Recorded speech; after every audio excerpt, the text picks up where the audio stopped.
بسم الله الرحمن الرحيم. يا أيها المدثر قم فأنذر وربك فكبر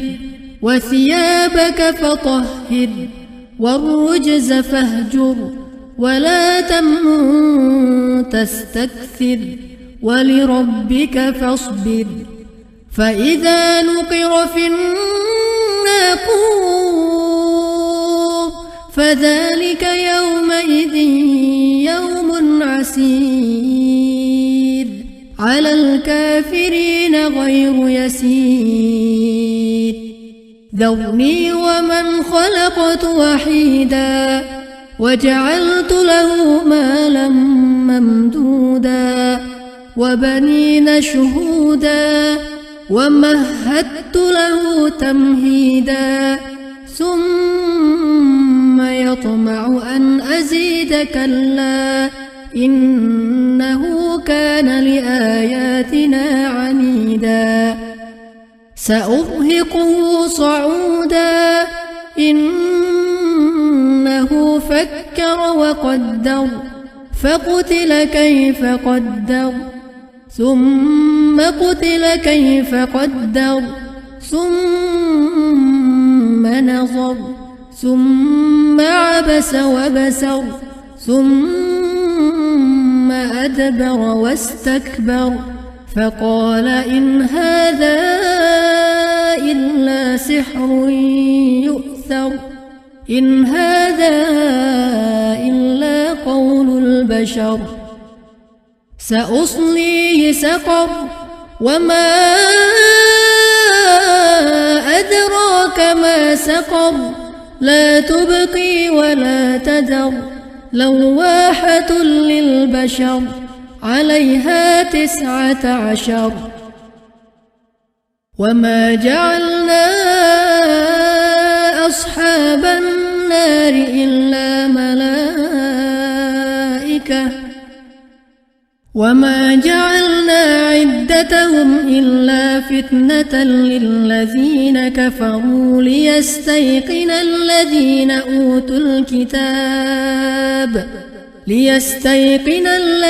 أوتوا الكتاب ويزداد الذين آمنوا إيمانا ولا يرتاب الذين أوتوا الكتاب والمؤمنون وليقول الذين في قلوبهم مرض والكافرون ماذا أراد الله بهذا مثلا كذلك يضل الله من يشاء ويهدي من يشاء وما يعلم جنود ربك إلا هو وما هي إلا ذكرى للبشر. كلا والقمر والليل إذ أدبر والصبح إذا أسفر إنها لإحدى الكبر